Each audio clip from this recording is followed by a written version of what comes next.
अच्छा, जब मैंने ढोल स्टार्ट किया तो जैसे मेरे टीचर्स थे तो वो बहुत ज़्यादा धमाल को बहुत ज़्यादा प्रेफरेंस देते थे कि अगर आपने ढोल स्टार्ट करना है, नौबत से स्टार्ट करना है, धमाल से स्टार्ट करना है। तो उस वक्त मैं सोचती थी अच्छा पता नहीं क्या इनकी तो सोच है, पता नहीं क्या बात करते हैं। जब मैंने भंगड़ा स्टार्ट किया, पश्तो बीट, सियालकोटी, ये वो दूसरी सारी बीट्स जब मैंने शुरू की तो मतलब अभी भी मतलब मैंने दरबारों पे तो नहीं कभी प्ले किया, ना दरबारों पे लेडीज़ को परमिशन है, लेकिन वेन एवर आई प्ले धमाल मेरा हाथ नहीं थकता।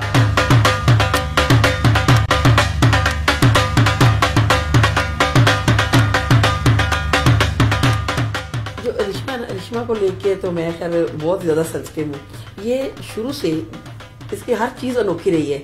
और दूसरी माओं के लिए मेरा ये पैगाम है कि अपनी बच्चियों को आगे लाएं, बढ़ाएं। किसी भी फील्ड में, जरूरी नहीं है कि आप शोबिज में आए। लड़कों को सपोर्ट करेंगे, लड़का कोई भी फील्ड चूज कर ले, वो गाना गा ले, वो डांस सीख ले, वो कुछ भी कर ले, वो अफोर्डेबल है।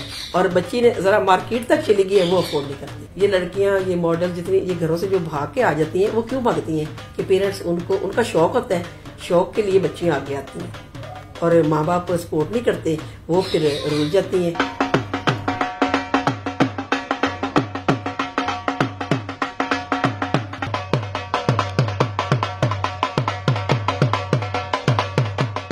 मेरा सारा क्रेडिट, मेरे सारे अवार्ड्स, मेरे सारे सर्टिफिकेट्स मम्मा को जाते हैं, मेरी मम्मा को जाते हैं, क्योंकि मामा बहुत ज़्यादा सपोर्टिव हैं।